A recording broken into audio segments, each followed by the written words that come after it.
hadis yang pernah dikeluarkan oleh muhaddis. Jarang orang keluarin hadis ini. Sehingga salah seorang ulama besar, Qutb, dia berani keluarin hadis ini. Al-Musnid, ahli sanad, Al-Habib, Abdullah bin Abdul Qadir bil Faqih, Malang. Guru dari para guru-guru yang ada zaman dahulu. Beliau keluarin hadis itu. Hadisnya apa? Man ta'allamal ilma. Siapa orang mengaji ilmu. Inda ahla baiti, kata Nabi, dari anak cucu keluargaku. Min hamalati sunnati. Bukan wahabi, bukan syiah. Tuh gitu. Min hamalati sunnati, dia berpegang teguh dari sunnahku. Ahlus sunnah wal.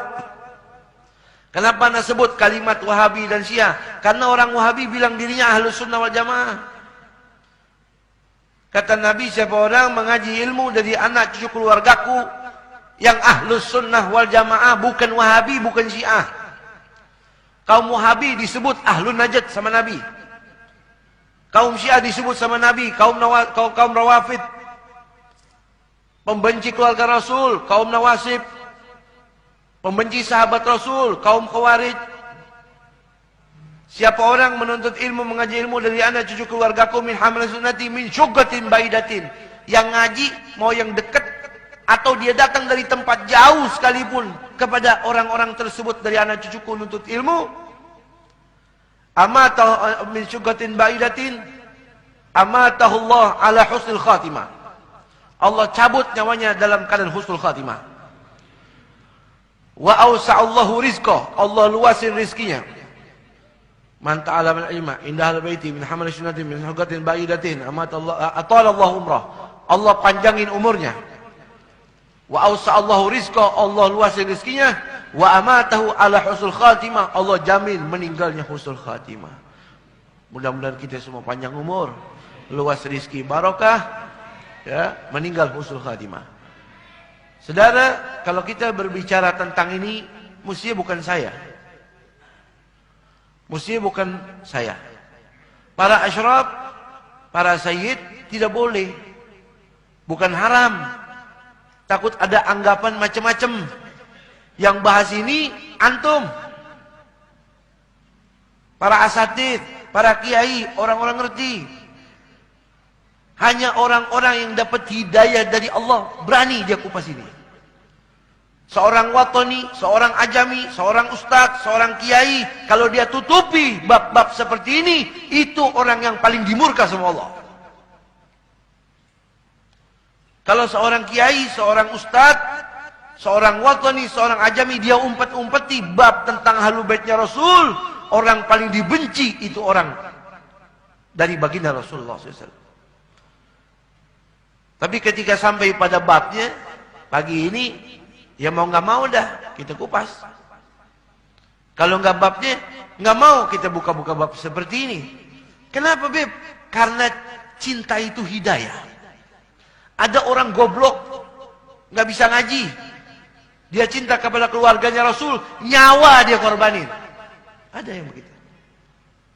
Ada orang ilmunya tinggi, dia melihat ahlu baitnya Nabi laksana himar, kayak keledai aja. Ada yang begitu. Nah ini dari apa, Bib? Hidayah dari Allah.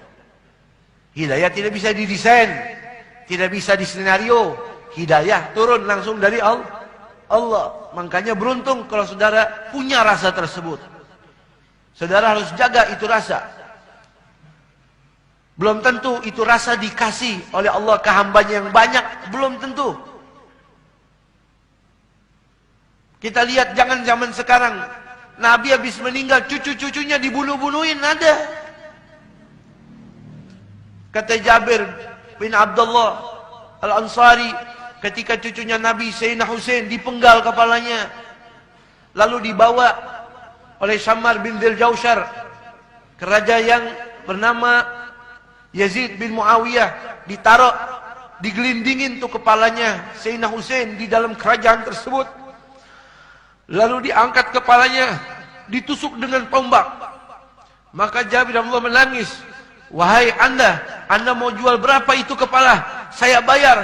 Jangan disakiti itu kepala. Karena saya melihat langsung Nabi menciumi bibirnya.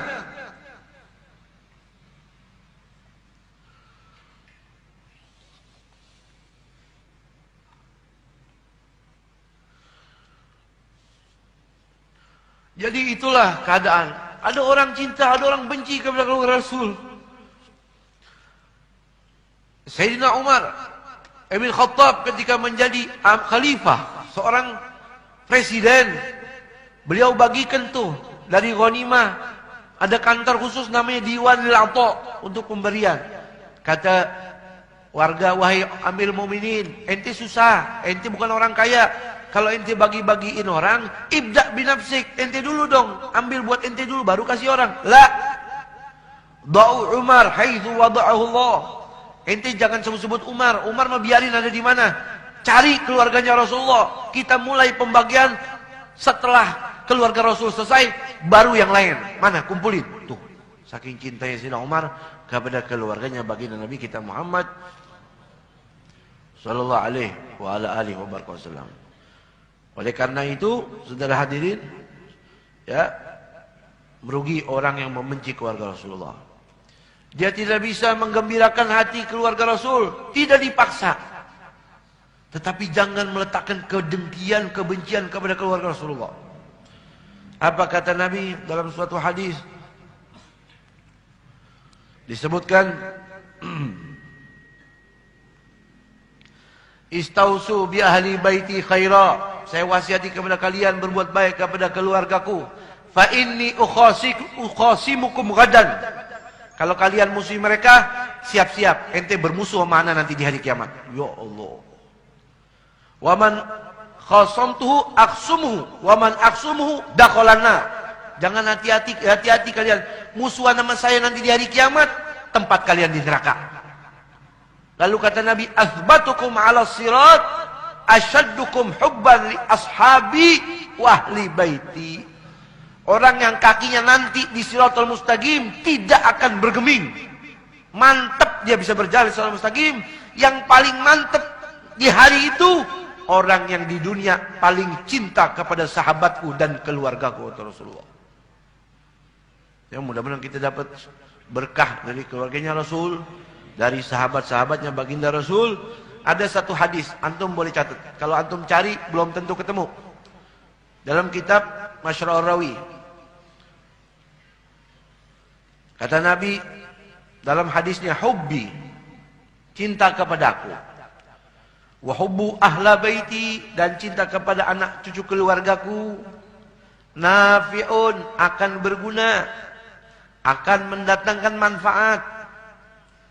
Kapan? Fi sab'ati mawatina, di 7 tempat. Bermanfaat di 7 keadaan. Ahwaluhunna azima, keadaan yang 7 ini amat berat, amat dahsyat, amat menakutkan. Cinta kepadaku, cinta keluargaku akan mendatangkan manfaat pada 7 lokasi ini, pada 7 tempat ini. Yang pertama, indal wafa, ketika kematian. Orang yang cinta kepada Nabi, cinta kepada keluarga Nabi, mendatangkan manfaat untuk dia, bukan untuk nabinya, bukan untuk keluarga nabinya. Kapan? Pas dia meninggal dunia. Mudah-mudahan meninggal husnul khatimah. Yang kedua, indal qabri, di kuburannya. Sehingga ada suatu hadis, pembenci keluarga Rasul, Allah kasih 3 hukuman. Yang pertama, meninggal sul khatimah. Yang kedua, dia akan berada dalam lipat ganda siksa di alam kuburnya. Dan di hari kiamat dia berada dalam kegelapan yang sangat begitu gelap. Jadi yang kedua, indal qabri, di kuburannya. Yang ketiga,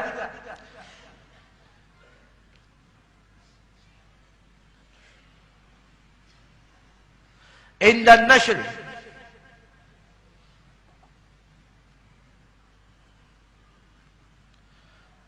indal ba'si, ketika dibangkitkan.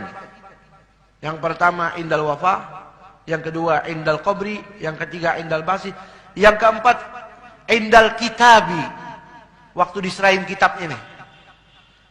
Ini proses keadaan yang sangat berat. Kalau orang bisa terima tangan kanan, selamat itu orang. Nih lembaran amal ente diterima dengan tangan kiri, celaka itu orang. Apalagi nerima amalannya dari belakang punggungnya, ini orang-orang binasa. Makanya kata Nabi, bermanfaat pada keadaan-keadaan tersebut di antaranya ketika hisab, ketika apa?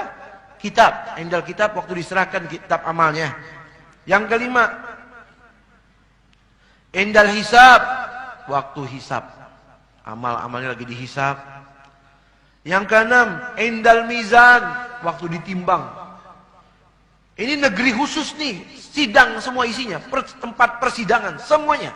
Dari mulai dalam kubur, kebangkitan, hisab, kitab, tempat penimbangan amal. Ya Allah. Yang ketujuh, indas sirat, yaitu di siratal mustaqim. Mudah-mudahan Allah buat kaki kita mantap, sehingga Allah selamatkan kita di dunia, selamat hari kiamat. Amin ya rabbal alamin. Wallahu a'lam bis-shawab. Rabbi zidni ilma wa zidni fadlan. Fatihah. Bismillahirrahmanirrahim. Alhamdulillah rabbil alamin. Yaumiddin ya